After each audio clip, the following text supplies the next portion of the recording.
Baik, kita lanjutkan topik pembahasan mengenai convolutional neural networks atau CNN. Di topik ini kita membahas beberapa poin penting mengenai CNN. Yang pertama, receptive fields dari convolutional layers. Lalu yang kedua, feature maps from multiple convolutional layers in a layer. Lalu zero padding, stride, lalu juga dilation of convolution layer. Lalu yang terakhir kita akan membahas mengenai pooling layer. Baik, topik yang pertama adalah mengenai receptive field of convolutional layer. Jadi tidak seperti pada fully connected layers, hanya sejumlah kecil input neurons yang mempengaruhi satu buah output unit pada convolutional layer. Jadi contohnya di sini kita bisa lihat output neuron G3 itu kalau kita lakukan convolutional layer, maka hanya hidden layer H2, H3, dan H4 saja yang mempengaruhi output dari neuron G3 ini. Kalau misalkan di fully connected layer, maka G3 ini akan terpengaruhi oleh seluruh hidden neurons di sini, dari H1 sampai H5. Namun yang perlu diperhatikan bahwa jumlah input neuron yang lebih besar akan mempengaruhi setiap output neuron yang terletak pada convolutional layer yang lebih dalam.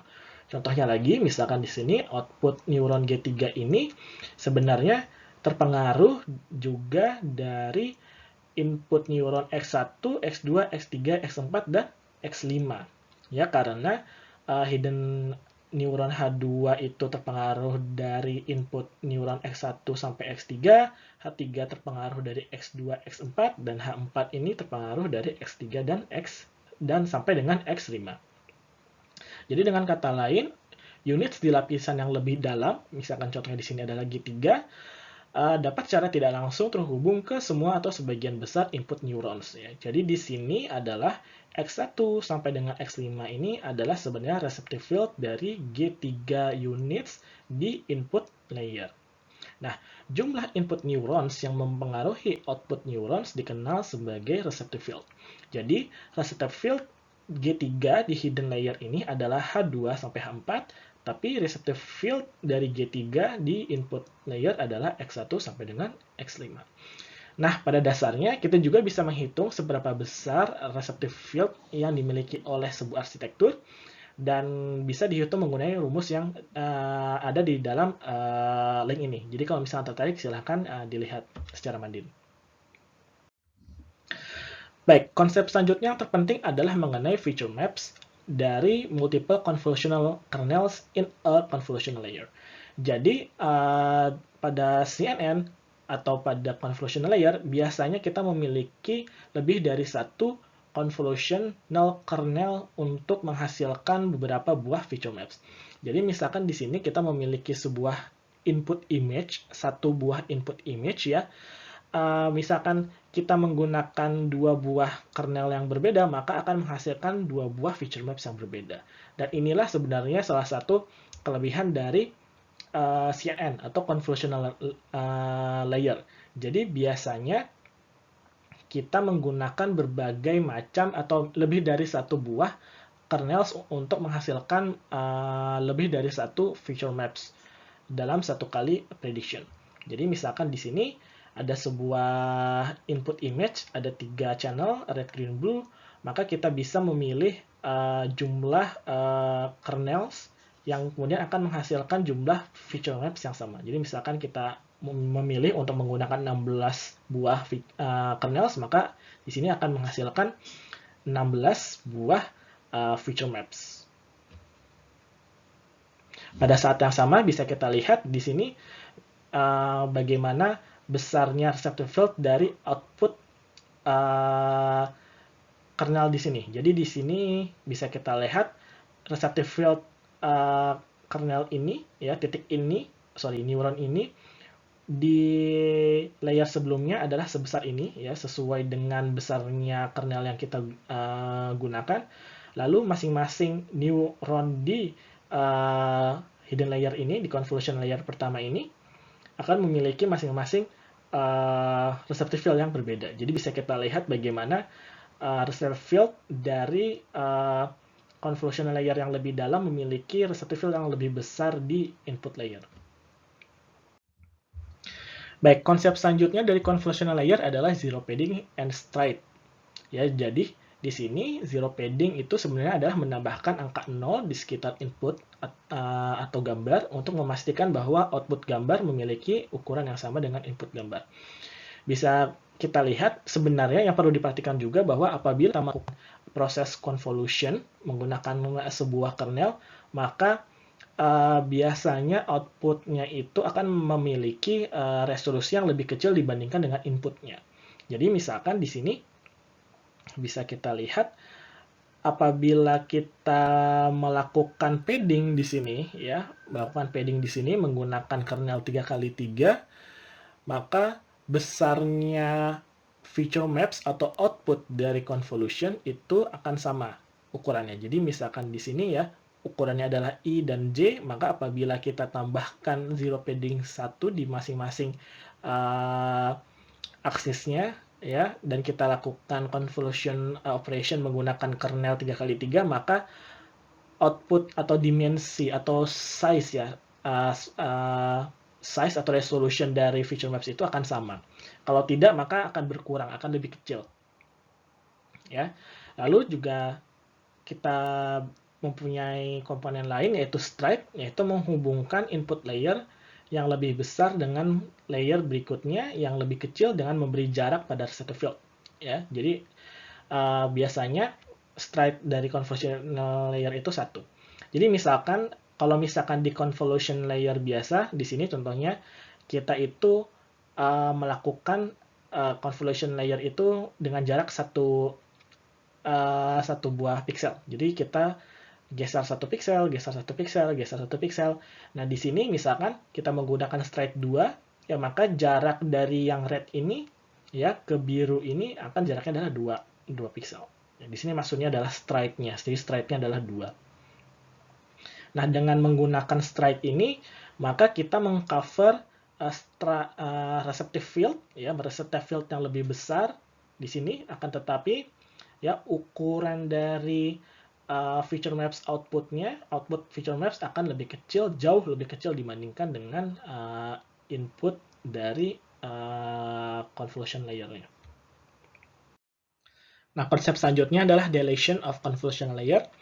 Jadi pada dilated convolution, ya jajaran kernel diberi jarak sesuai dengan dilation factor L. Ya, jadi kalau misalkan di convolution biasa, L adalah sama dengan 1, jadi jaraknya itu saling berdempetan. Misalkan kita memiliki kernel 3x3, ya maka kita akan memiliki kernel layaknya seperti ini, ya saling berhimpitan. Namun, kalau misalkan kita beri jarak, misalkan di sini ada L sama dengan 2, maka kernelnya itu tidak saling berhimpitan. Ya. Nah, dengan menggunakan dilation factor L lebih besar daripada 1, maka kita bisa memperluas receptive field, ya, tapi perlu diperhatikan bahwa penggunaan dilation factor lebih besar daripada 1 tidak secara langsung meningkatkan performa dari CNN itu sendiri, akan tetapi ada banyak sekali studi yang mengatakan bahwa penggunaan dilation ini meningkatkan performa dari CNN. Nah, selanjutnya kita akan membahas komponen yang penting juga di CNN, yaitu pooling layers. Nah, ide utamanya adalah menggunakan subsample terhadap input image untuk mengurangi beban komputasi, penggunaan memori, dan juga jumlah parameter, sehingga membatasi risiko overfitting. Ya, yang paling umum digunakan adalah max pooling layer yang hanya meneruskan informasi terkuat ke layer berikutnya untuk komputasi. Nah, hasil operasi max pooling ini tidak berubah karena perpindahan kecil atau invariant to small translation, yang mana adalah sangat berguna jika kita lebih peduli mengenai keberadaan fitur daripada lokasinya. Ya, jadi misalkan di sini kita memiliki intensitas misalkan 1532 di sini di inputnya, ya. Dan apabila kita melakukan proses max pooling, maka yang diteruskan di sini hanyalah nilai 5-nya saja. Ya, jadi nilai maksimum dari kernel di sininya saja. Ya, di area ininya saja, ya. Bisa juga kita menggunakan misalkan average pooling, di mana kita menghitung nilai average dari area ini, lalu kita teruskan. Tapi biasanya yang paling umum digunakan adalah max pooling. Dan ketika kita melihat hasilnya secara gambar, ya, ini adalah contoh penggunaan max pooling di Citra. Bisa kita lihat sebenarnya detailnya juga tidak terlalu berkurang dengan sangat ya, tidak berkurang secara signifikan. Bisa kita masih lihat juga cukup tajam. Jadi max pooling ini meneruskan informasi terpenting di area inputnya. Dan bisa kita lihat maksudnya dari invariant to small translation adalah apabila kita memiliki sebuah gambar digit misalkan 8, kita lakukan proses komputasi max pooling ya, saat digitnya bergeser sedikit dari A ke B, maka nilai max poolingnya itu masih sama. Tetapi pada saat berubah dari A ke C, maka nilai dari max poolingnya itu akan berubah cukup besar. Ya, jadi maksudnya nilai output dari max pooling itu biasanya invariant to small translation. Kalau translationnya sangat sedikit kecil, maka hasilnya itu akan sama. Akan tetapi kalau misalkan perbedaannya sangat besar, maka outputnya juga akan berbeda sangat besar. Nah, apabila kita kombinasikan komponen CNN, yaitu convolutional layer dan juga pooling layer, maka akan kita hasilkan proses seperti ini. Ya, jadi misalkan kita memiliki input image dengan besar atau resolusi 28x28, kita gunakan convolutional layer sebesar 5x5, maka kita akan hasilkan feature maps dengan ukuran yang lebih kecil, sesuai dengan ukuran dari convolutional layer. Lalu kita lakukan convolutional layer ya untuk setiap pixelnya ya dengan menggunakan convolutional plus bias plus activation, maka kita akan menghasilkan feature maps ini ya. Lalu kita juga bisa lihat bahwa pada satu titik ini kita memiliki resolution field sebesar 5x5 ya seperti yang sudah kita bahas. Lalu kita lakukan pooling neighborhood-nya menggunakan 2x2, maka kita akan menghasilkan pooled feature maps yang jauh lebih kecil dibandingkan dengan feature maps. Nah, ini adalah skematik dari model CNN yang pertama, yang paling pertama yaitu LeNet. Ya, bisa kita lihat LeNet itu biasanya digunakan untuk melakukan image classification digit ya, handwritten digit, misalkan di sini ada 6. Jadi arsitekturnya itu sebenarnya adalah gabungan dari convolutional layer ya dengan subsampling, yaitu pooling di sini. Lalu bisa kita lihat di sini ada fully connected neural net di mana tugasnya adalah melakukan klasifikasi gambar, apakah gambarnya itu gambar digit 0 atau sampai digit 9. Jadi ada 10 kelas ya.